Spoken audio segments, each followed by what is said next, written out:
A day in my life as a seaman's wife na onboard ang asawa. Maaga nga kaming nagising dahil ngayon ang nutrition month ng aking pamangkin. Akala nga namin ay okay na yung damit ni Jazz pero perfectionist ang kanyang lolo.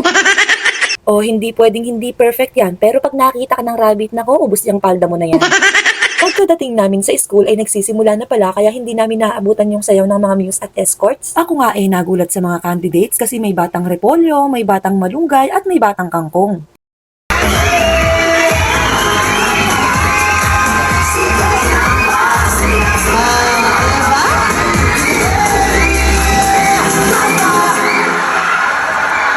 My name is Jasmine Crisley B. Kenya from grade 6 Earth. Naniniwala sa kasabihan na malnutrisyon labanan, gulay at prutas ang kailangan.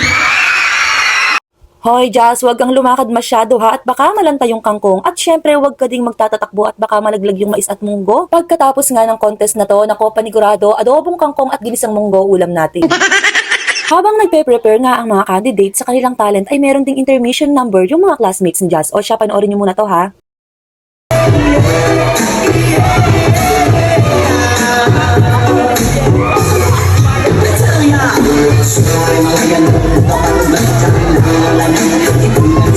Kung may batang makukulit, abe hindi pwedeng mawala ang mga marites. O siya, dumayo pa kayo dito ha at nag-recruit pa kayo ng isang kasama.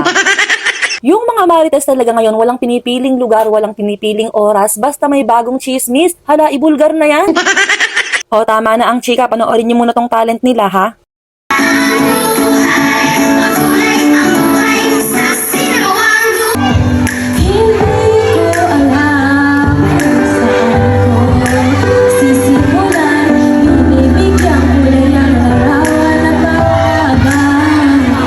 Aba, akalain mo yon, may silbi din pala tong masitsit kong kaibigan. Buti na lang sumama si Aryan dahil kanina pa ako ngawit na ngawit. Maya-maya nga ay nakita kong hinuhulaan ng pamangkin ko yung palad niya. Abay, hinuhulaan yata kung siya ay mananalo.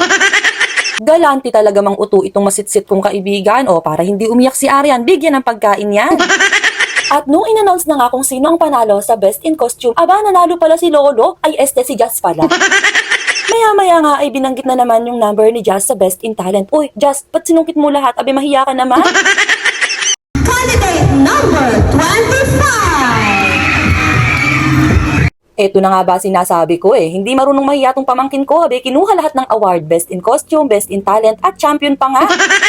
Sa mga hindi nga pala nakakaalam kung saan nagmana ng talent si Jazz, edi malamang sa akin. At kung napiyo kanina yan, doon na lang pala sa nanay niya. Oh, kita nyo tong si ate, abe kinuha na nga ng anak niya lahat ng award, nakikain pa ng saging.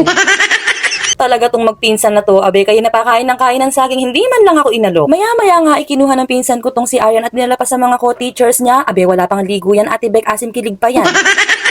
O siya, hanggang dito na lang at ako'y mag-aadobo pa ng kangkong, bye-bye!